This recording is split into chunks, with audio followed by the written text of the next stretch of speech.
How are you running the race? Welcome to Seeking God with Leah Klein, Health and Wholeness Coach. And our verses for today are Hebrews 12:1 and 2.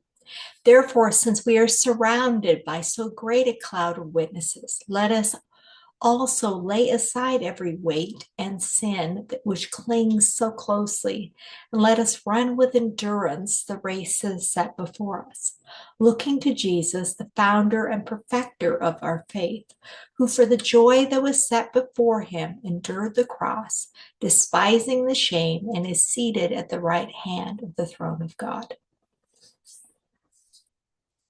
Life isn't a sprint. We wish. Life is not a sprint. It is more like a marathon. And I want to ask you, how are you running that race? Are you running with endurance?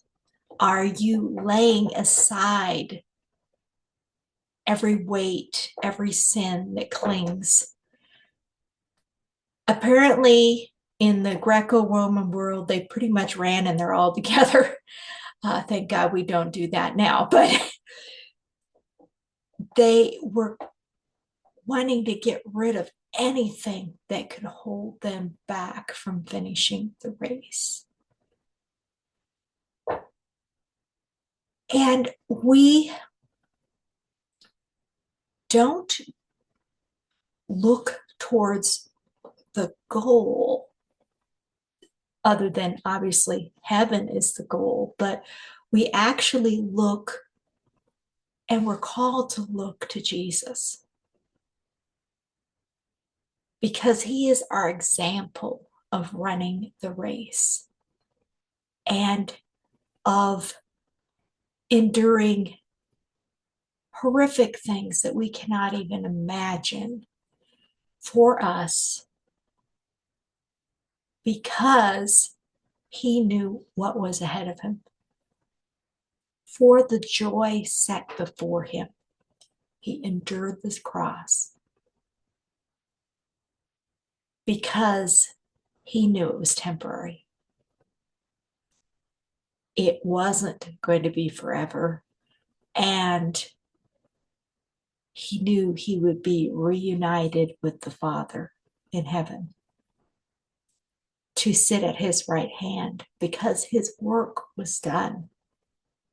Yes, he intercedes for us, but his main work, saving us, paying the penalty for our sin, it was all done. So he can sit down.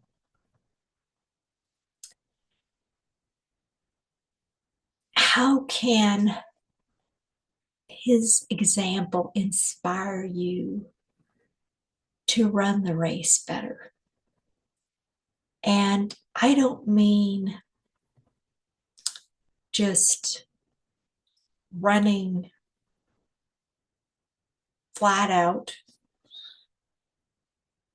and not thinking, just pushing straight ahead and not pacing yourself. There is a aspect of running distances that you do not do when you're running you're trying to sprint. Yes, I'm not a big runner, but I also know that if you blow it all on the first mile, you're not going to finish the marathon. You have to pace yourself.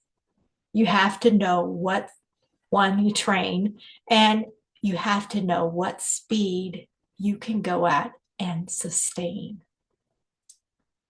Because if you try to go out the gate and run too fast, you will crash and burn because you did not take care of yourself. And the same is true in our Christian life. If we don't pace ourselves, know when we've hit our physical, limitations, connect with God, so we know that we're doing what he wants us to be doing and not a whole bunch of other things that he doesn't want us to be spending our time on. that's just tiring us out, so we can't focus on what he wants us to focus on. We have to take care of ourselves so that we can keep running the race that is marked out for us. And I would encourage you, ask God to show you what's interfering with you running the race. What is, this thing that clings so closely for you? What is the weight that is weighing you down? Sometimes it's literal physical weight, but other times it is other things. Because it's a synonym. It's saying that it's the sin that clings so closely is another way of saying the weight that is holding you down. It can mean different, it can mean the same. So, what sin is in your life and what other things might be weighing you down? Ask God to show you what that is, because lots of times we're not very good at seeing it. Otherwise, it wouldn't be interfering. And if you're having trouble feeling his presence, let me show you why that may be happening and how to connect more deeply with my free ebook, Seeking God. It's at healthturnaroundcoaching.com/seeking-God. The link is usually below or above the video. And to wrap up our time, I want to do the Church is One Foundation. And if you know it, feel free to sing along. If you don't, feel free to just listen. The Church's one foundation is Jesus Christ, her Lord. She is his new creation by water and the word. From heaven he came and sought her to be his holy bride. And with his own blood he bought her, and for her life he died. Elect from every nation, yet one o'er all the earth, her charter of salvation, one Lord, one faith, one birth. One holy name she blesses, partakes one holy food, and to one hope she presses, with every grace endued. And I will see you next week with another verse. See you then.